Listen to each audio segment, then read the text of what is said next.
les amis et bienvenue dans cette nouvelle vidéo. Je suis heureux de vous retrouver aujourd'hui pour la nouvelle vidéo. Aujourd'hui les amis, on va encore parler de cette fameuse peinture chrome. Parce que on va faire ensemble différents essais d'application en fonction des préconisations du fabricant. Parce que j'arrive pas à avoir l'effet escompté. Alors est-ce que ça vient de moi? Est-ce que ça vient de la publicité qui est plus ou moins mensongère, pardon, c'est une publicité. Et j'aimerais bien savoir. Alors on va faire plusieurs applications. On va faire l'application sur un carénage, donc quelque chose de plat, au pinceau. Donc vous allez voir que l'application est quand même laborieuse et qu'il y a beaucoup de couleurs. Bah forcément c'est du pinceau. On va faire un trempage, donc comme un bain de chrome, qui est censé fonctionner aussi. Et on va faire un aéro, donc pulvérisation à l'aérographe, pour voir un peu la différence entre l'aérographe et le pinceau. On va voir quelle est la meilleure méthode pour appliquer ce type de peinture. Et surtout, est-ce que ça donne le résultat qu'on recherche et surtout le résultat de la pub. Et bien sûr les amis, ça sera après le jingle.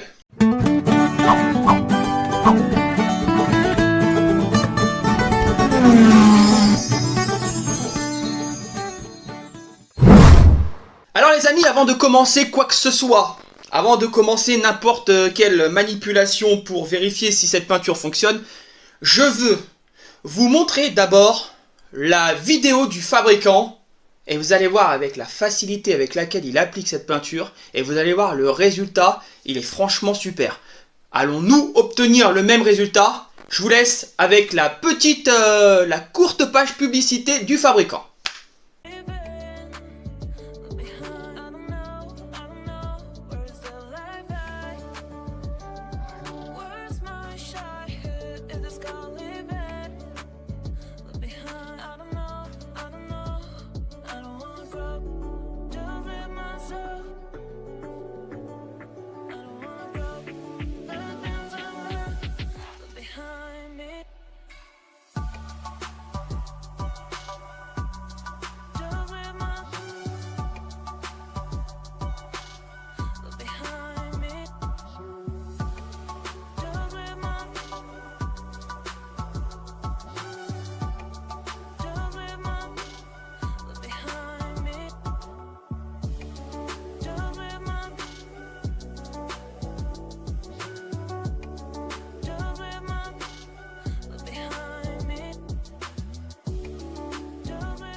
Ok, c'est bon, tu l'as en mémoire, t'as vu un peu l'effet waouh que ça peut créer. Bah maintenant c'est à nous de le faire. Allez, on y va, on passe à l'expérience. Alors on attaque au pinceau, donc le carénage sur fond blanc. Donc fond blanc ça tombe bien puisque c'est exactement le fond utilisé dans la vidéo. Donc déjà, moi à l'application je galère, j'ai déjà des coulures qui partent dans tous les sens. Et j'ai un effet gris qui se fixe et qui a vraiment du mal à briller. Dans la vidéo, ça brille quasiment instantanément. La température extérieure est de 20 degrés. L'atelier est chauffé exprès pour justement l'expérience. Et moi, je n'ai pas cet effet rapide, brillant qu'on retrouve dans la vidéo. Donc, ce que je décide de faire, je me dis, ça vient peut-être de la température. Donc, je chauffe la peinture pour avoir une évaporation plus rapide. Donc on s'aperçoit, voilà, là on voit l'évaporation plus rapide et on s'aperçoit aussi que c'est loin d'être uniforme. Vous voyez, on a des bandes, il y a des bandes qui se forment, donc des bandes chromées et d'autres qui restent grises. Et donc c'est à partir de cette constatation qu'on va vite se rendre compte que la peinture ne sera pas homogène malgré les différentes couches que je vais devoir repasser pour essayer d'équilibrer le tout. Donc si le fabricant passe par cette vidéo, soit peut-être ça vient de moi dans ce cas-là, j'aimerais bien qu'il m'explique afin que je puisse faire une vidéo qui permettra d'avoir le même résultat que lui et surtout de prouver que la peinture est d'excellente qualité. Après, moi là, je suis pas convaincu. Donc je continue mon carénage. Donc après, je pense que cette peinture est vraiment adaptée aux petites pièces. Vraiment, faut pas s'amuser à faire à faire quelque chose de grand comme un grand carénage par exemple. Donc là je vais faire tout le milieu du carénage. Donc on va voir. Bon après il faut avouer que ma base n'est pas de bonne qualité, mais malgré ça on aurait dû avoir quelque chose de vraiment brillant et vraiment propre. Mais il y a beaucoup de coulures, il y a énormément de couleurs, pourtant j'essaie vraiment de ne pas charger, mais si je charge pas du tout, la peinture reste grise, il n'y a pas l'effet miroir. Donc vous voyez là on a un petit peu plus l'effet miroir, mais on est loin du résultat escompté. Hein. Donc on a vraiment l'effet miroir lorsque je passe le décapeur dessus, lorsque j'ai de la chaleur, parce que bon bah la peinture va vite s'évaporer. Et donc voilà, je vais avoir un effet un peu plus miroir. Là je suis obligé de repasser parce qu'en vérité on ne le voit pas à la vidéo, mais il y a énormément de traces de pinceau et c'est vraiment pas beau.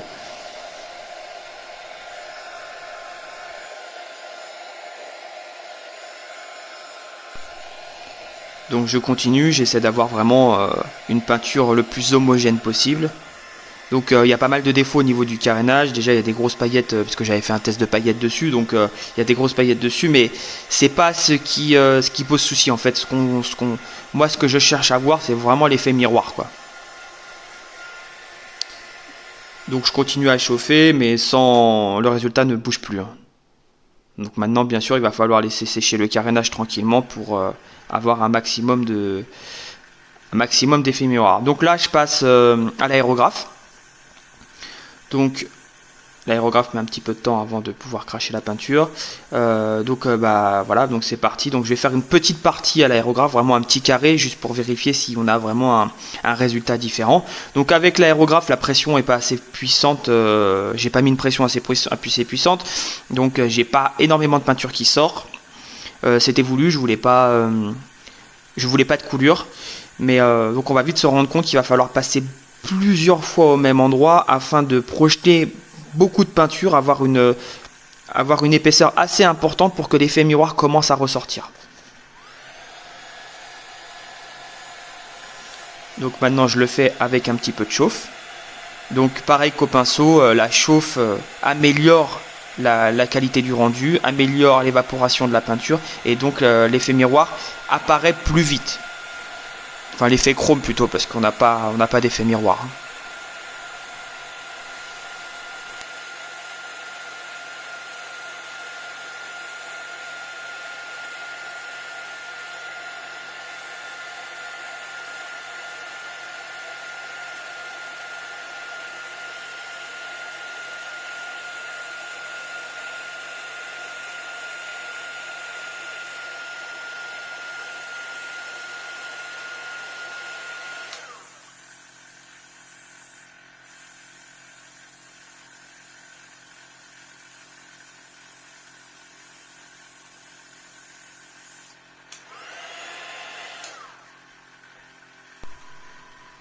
Ok, donc là je vais repartir sur une petite recharge, donc je charge ma pipette, voilà, hop, je remplis mon aérographe. Donc pareil avec l'aérographe, il n'y a pas une grosse consommation de peinture, c'est ça qui est pas mal aussi.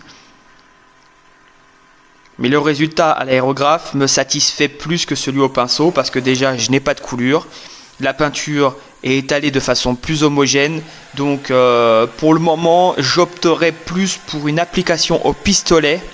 Avec une pression de 2 bars pour pouvoir avoir un effet vraiment miroir, vraiment un effet beaucoup plus homogène que mes applications actuelles.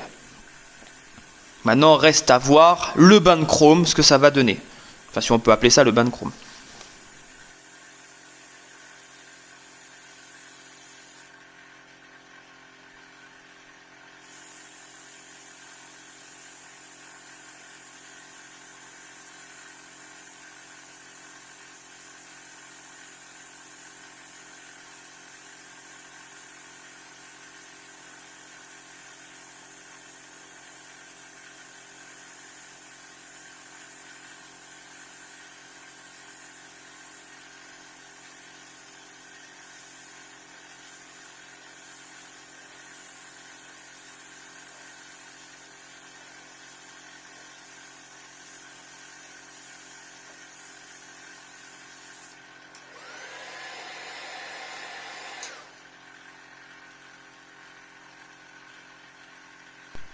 alors on va passer au résultat. Donc voilà le résultat avec aéro. Donc la peinture, voilà, on a un effet un petit peu mieux, miroir. Bon, alors là c'est le carnage de l'effet pinceau. Beaucoup de coulures, beaucoup de choses qui ne vont pas. Je passe maintenant au bain de chrome. Donc la pièce est propre et dégraissée. Il n'y a plus qu'à la tremper. Donc le bain de chrome, c'est vraiment, on trempe simplement la pièce à l'intérieur. Donc pareil, cette peinture est censée fonctionner également comme ça. Voilà, je trempe ma pièce. Donc là, il n'y a rien de compliqué. Et je vais la laisser sécher tranquillement. Donc est-ce que ça va faire le résultat attendu? On verra ça par la suite. Donc après la sèche, voici le résultat. Bon, pour résumer le tout, la méthode pinceau, franchement c'est laborieux. Pourtant c'est une pièce plate, elle a été poncée préalablement. Bon certes il y a des paillettes etc. En fait on s'en fout, parce que sur les endroits plats, on devrait avoir un résultat correct. Vous avez vu le résultat.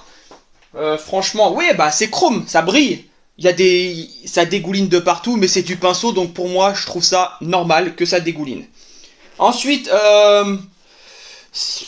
donc le pinceau pour moi, vous laissez tomber, hein, c'est même pas la peine, Sinon, vous le faites comme j'ai fait sur le Carter, c'est-à-dire une première couche, donc c'est pas brillant, c'est gris. Ensuite, une seconde couche, ça commence à être brillant. Une troisième couche, ça commence à être chromé. Mais malgré ça, on a des coulures, on a des défauts d'application. Donc à des moments, on voit des coups de pinceau. Franchement, c'est pas joli. J'essaie de vous montrer un peu. Ici, ça manque de lumière. Alors, attendez, je vais vous mettre un petit peu de lumière.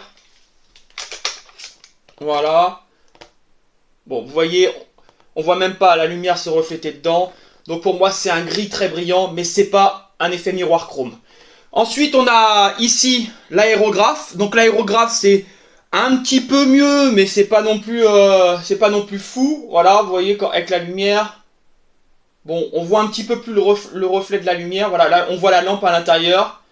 Bon, c'est quand même mieux. C'est quand même la meilleure méthode d'après moi. Donc le pistolet, je pense qu'il faut le pulvériser au pistolet. Réellement, c'est une peinture pour pistolet et non pour le pinceau et non plus pour l'aérographe, parce qu'on n'a pas assez de pression dans l'aérographe, il n'y a pas assez de peinture qui sort. Donc à l'application, ça reste gris terne. Cependant, vous voyez, au séchage, on a quand même un résultat un petit peu mieux. Donc on va opter quand même pour la pulvérisation pistolet avec une pression de 2 bars. Je pense que ça devrait être beaucoup plus satisfaisant. Le pinceau, on élimine. Ensuite, la troisième méthode qu'on a appliquée, donc c'est le bain de chrome. Alors le bain de chrome, c'est censé être infaillible, c'est censé donner un résultat parfait. Je te laisse avec ces images.